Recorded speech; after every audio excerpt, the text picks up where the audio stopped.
Hi hello people எல்லாருக்கும் ஒரு மிகப்பெரிய வணக்கம். இன்றைக்கி நம்ம இந்த வீடியோவில் எதை பற்றி பேச போகிறோம்? கூலி படம் 4 நாளில் 404 கோடி ரூபா அப்படின்ற பெரிய பாக்ஸ் ஆஃபீஸ் நம்பரை பண்ணியிருக்கு.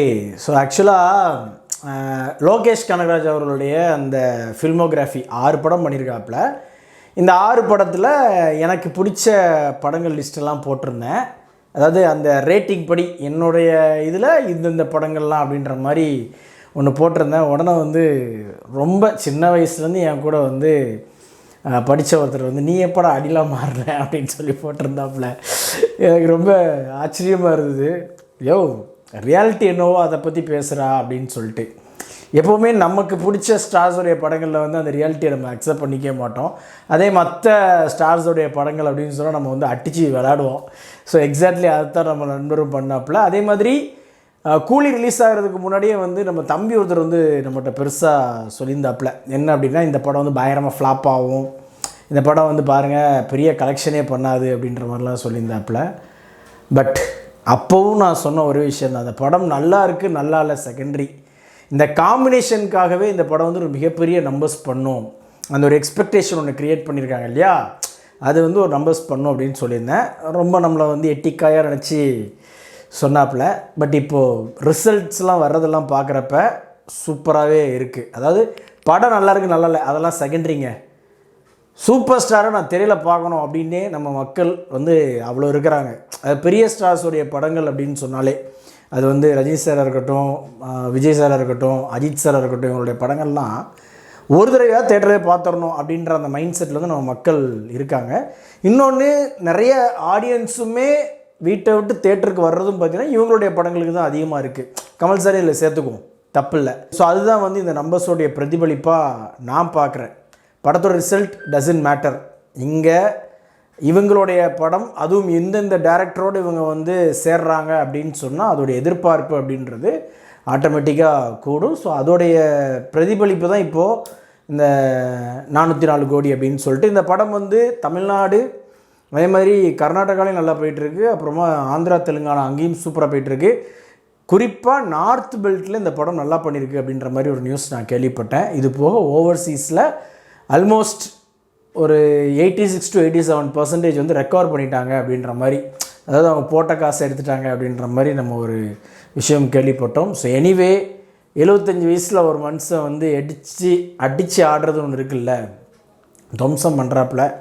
ஸோ அதான் அந்த காம்பினேஷன்ஸ் அது எல்லாத்தையுமே நம்ம சொல்லி ஆகணும். இது போக ரஜினி சாருக்கு உண்டான அந்த ஸ்டார்டம் அதையும் நம்ம இங்கே மறுக்கிறதுக்கு எதுவுமே இல்லை. அதாவது ஒரு படத்துடைய சக்ஸஸ் அப்படின்றது இப்போ அந்த எவ்வளவு கலெக்ட் பண்ணுது அப்படின்றத வச்சு தான் கால்குலேட் பண்ணுறது அப்படின்ற மாதிரி ஆயிடுச்சு. ஸோ அந்த ஆஸ்பெக்டில் நம்ம பார்த்தோம் அப்படின்னு சொன்னால் கூலி இஸ் ஆல்மோஸ்ட் இப்போவே பிளாக் பஸ்டர் அப்படின்றத டிக்ளேர் பண்ணிடலாம் அப்படின்றது தான் உண்மை.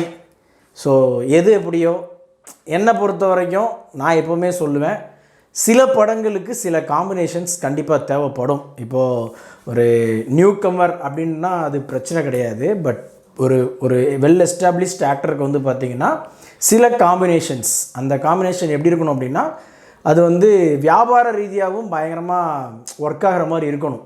அப்போ தான் இங்கே எல்லாமே. இன்னொன்று, கூலியை பொறுத்த வரைக்கும் பார்த்திங்கன்னா மோனிகா சாங் ஒரு மிகப்பெரிய அந்த யூஎஸ்பி அப்படின்னு சொல்லலாம். இந்த பாட்டை நம்ம ஃபுல்லாக தேட்டரில் பார்க்கணும் அப்படின்ற ஒரு எதிர்பார்ப்பு ஃபஸ்ட்டே க்ரியேட் ஆச்சு. ஸோ ஆட்டோமேட்டிக்காக பார்த்திங்கன்னா அதை பார்க்குறதுக்குன்னே ஒரு ஆடியன்ஸ் உள்ளே வருவாங்க. இது போக அஃப்கோர்ஸ் ரஜினி சார் இருக்காங்க, அதுக்கப்புறமா ஏகப்பட்ட மற்ற ஆர்டிஸ்ட்லாம் இருக்கிறாங்க. ஸோ எல்லோரையும் பார்க்கணும். இவங்க எல்லாரையும் வச்சு லோகேஷ் கனகராஜ் என்ன பண்ணியிருக்காரு அப்படின்ற அந்த ஒரு தாட் இருக்கும் இல்லையா. ஸோ அதனால் இது இவ்வளோ பண்ணுது அப்படின்றதுல எனக்கெல்லாம் பெரிய ஆச்சரியமே கிடையாது அப்படின்றது தான் உண்மை. பட் எனிவே ஒரே ஒரு விஷயம் மட்டும் நம்ம சொல்லிக்கணும். கடைசியாக வந்த லோகேஷ் அவர்களுடைய 2 படங்கள், அது குறிப்பாக ஓப்பனாக சொல்லிடுவோமே, லியோவாக இருக்கட்டும், இப்போது இந்த கூலியாக இருக்கட்டும், எல்லாருக்குமே பிடிச்சமான. இப்போ விக்ரம் படம்லாம் பார்த்திங்க அப்படின்னா அது கமல் சார் ஃபேன்ஸை தாண்டி எல்லாருக்குமே ஏதாவது ஒரு வகையில் அந்த படம் பயங்கரமான ஒரு இம்பேக்டை க்ரியேட் பண்ணியிருக்கும். அது ஏஜென்ட் டீனாவாக இருக்கலாம். அப்படி இல்லை அப்படின்னு சொன்னால் கடைசி கிளைமேக்ஸில் நம்ம யார் கமல் சார் அந்த எடுத்து அட்டிக்கிறதா இருக்கட்டும், அப்படி இல்லைன்னா இன்னொரு பக்கம் நம்ம விஜய் சேதுபதி, ஒரு பக்கம் ஃபகத் ஃபாசில் அப்படின்னு சொல்லிட்டு எல்லாமே வந்து அது ஏதோ ஒரு வகையில் அந்த படம் வந்து நெகட்டிவ் அப்படின்றதுக்குள்ளேயே போகாமல் அப்படியே ஒரு அடித்து வெளியே வந்துச்சு. ஆனால் அதுக்கப்புறமா லியோவாக இருக்கட்டும் அல்லது இந்த படமாக இருக்கட்டும் அதிகமாக நெகட்டிவ் வேர்ட் ஆஃப் மவுத்ஸ் வந்துச்சு. நம்ம அதை இல்லைன்னு சொல்லவே முடியாது. இப்போ நம்மளை பொறுத்த வரைக்குமே லியோவை பொறுத்த வரைக்கும் first half super, second half வந்து என்னப்பா இது அப்படின்ற மாதிரி இருந்தது. இந்த படத்தை பொறுத்த வரைக்கும் அதே மாதிரி தான். ஃபஸ்ட் ஹாஃப் நல்லா இருந்துச்சு, செகண்ட் ஹாஃப் நல்லா பண்ணியிருக்கலாமேடா அப்படின்ற மாதிரி இருந்தது. என்ன ஒரு விஷயம் அப்படின்னா, இதே 2 படத்தையும் நீங்கள் வந்து லோகேஷ் கனகராஜ் வந்து வேறு ஏதாவது ஒரு ஆக்டர், இந்த ஸ்டார் ஆக்டர்ஸ் இல்லாமல் வேறு ஏதாவது ஒரு ஆக்டரை வச்சு பண்ணி இதே ரிசல்ட் வந்துருச்சுன்னா அவருடைய கெரியர் கிராஃப் என்னவாக இருக்கும்? அதாவது விட்டு போயிருப்பார் அப்படின்னு நான் சொல்ல மாட்டேன். பட் இந்த அளவுக்கு அது ஒரு எதிர்பார்ப்பை க்ரியேட் பண்ணுற ஒரு இயக்குனராக அவர் இருப்பாரா அப்படின்னு கேட்டிங்கன்னா சத்தியமே கிடையாது. அது அந்த ஸ்டார்டம் அப்படின்னு இருக்கக்கூடிய ஆக்டர்ஸோடு ட்ராவல் பண்ணுறப்ப மட்டும்தான் அந்த ஒரு எதிர்பார்ப்பு அப்படின்றது வந்து கண்டிப்பாக பயங்கரமாக இருக்கும். நார்மலாக இருக்கிறத விட ஒரு படி மேலே இருக்கும். இப்போ அடுத்து வந்து பார்த்திங்கன்னா மறுபடியும் லோகேஷ் வந்து ஒரு சின்ன ஒரு புதுமுகங்களையோ அல்லது அதுக்கு அடுத்த லெவலில் இருக்கக்கூடிய ஒரு நடிகர் கூடையோ பண்ணுறார் அப்படின்னு சொன்னால் இப்போ இருக்கிற எதிர்பார்ப்போட கொஞ்சம் லெவல் கம்மியாக தான் இருக்கும். பட் கைதி 2 அப்படின்றப்ப ஆட்டோமேட்டிக்காக கைதியோட இம்பேக்ட் என்ன இருக்கும் அப்படின்றது உங்கள் எல்லாருக்குமே தெரியும். ஸோ அதனால் இந்த மாதிரி ஸ்டார்ஸ்க்கு பின்னாடி நம்ம ஒழியாமல் லோகேஷ் கனகராஜ் அப்படின்ற பிராண்ட் ஒன்று இருக்குல்ல, அந்த பிராண்டு என்ன பண்ணும் அப்படின்றத வந்து மறுபடியும், அதாவது தன்னுடைய தவறுகளை திருத்தி கொண்டு அடுத்த படத்தில் வந்து ஒர்க் பண்ணாங்க அப்படின்னு சொன்னால் நல்லாயிருக்கும் அப்படின்றது என்னுடைய பாயிண்ட். ஏன்னா எப்போவுமே ஸ்கேம் பண்ண முடியாது. ஏன்னா நம்ம மக்களை வந்து அடிக்கடி ஏமாற்ற முடியாது. ஒரு தடவை ஏமாந்துட்டாங்க அப்படின்னா அடுத்த வாட்டி கொஞ்சம் சுதாரிச்சிருவாங்க. ஆஹா, இவன் போன வாட்டியே இந்த மாதிரி ஏதோ பண்ணாண்டா, இந்த வாட்டி விடக்கூடாதே அப்படின்னு சொல்லிட்டு கொஞ்சம் உஷாராயிருவாங்க. அதுதான் இப்போ ரீசன். இவ்வளோ நெகட்டிவ் டாக்ஸ் வர்றதுக்கும் வம்படியாலாம் யாருமே டார்கெட் பண்ணணும்லாம் பண்ண மாட்டாங்க. பட் ஒரு சிலர் பண்ணுறாங்க. இப்போ உதாரணத்துக்கு நம்ம இட்டிஸ்லாம் பார்த்திங்கன்னா டிசாஸ்டர் ஃபெயிலியர்னே போடுறாரு. நீ யாரா கோமாளி ஃபெயிலியர் சொல்கிறதுக்கு அப்படின்ற மாதிரி தான் எனக்கு பர்சனலாக தோணுச்சு. ஏன்னா நீ ப்ரொடியூசர் கிடையாது, நீ ஏதாவது ஒரு ஏரியா வாங்கி விற்றுருக்கியா அல்லது வாங்கி ரிலீஸ் பண்ணியிருக்கியா அப்படின்னு கேட்டால் அதுவும் கிடையாது. எதுவுமே இல்லாமல் நீ ஜஸ்ட் ரிவ்யூ பண்ண, அதில் ஒன்றை வந்து பேஷ் பண்ணாங்க வந்து ரஜினி சார் ஃபேன்ஸ், உடனே வந்து படம் ஃபெயிலியர், படம் ஃப்ளாப்பு. இதே நீ உனக்கு பிடிச்ச ஒரு நடிகருக்கு இதே மாதிரி சொல்லுவேன், ஒரு 2வது நாள் வந்து படம் ஃப்ளாப்பு ஏன் ஆச்சு அப்படின்னு நம்ம பேசுவோமா அப்படின்ட்டு. லியோக்கு நீ எப்படி முட்டு கொடுத்த அப்படின்றது எனக்கு தெரியும், கோட்டுக்கு நீ எப்படி முட்டு கொடுத்த அப்படின்றது எனக்கு தெரியும். ரைட்டா? வேணாம், அதெல்லாம் நம்ம சொன்னோம் அப்படின்னு சொன்னால் நல்லா இருக்காது. இருந்தால் எல்லாத்துக்கும் ஒரே மாதிரி இருக்கணும். இல்லை அப்படின்னா நான் இவங்களுக்கு மட்டும் ஒரு மாதிரியும் இவங்களுக்கு ஒரு மாதிரி இருப்பேன் அப்படின்னு சொல்லிட்டு போயிட்டே இருக்கணும்.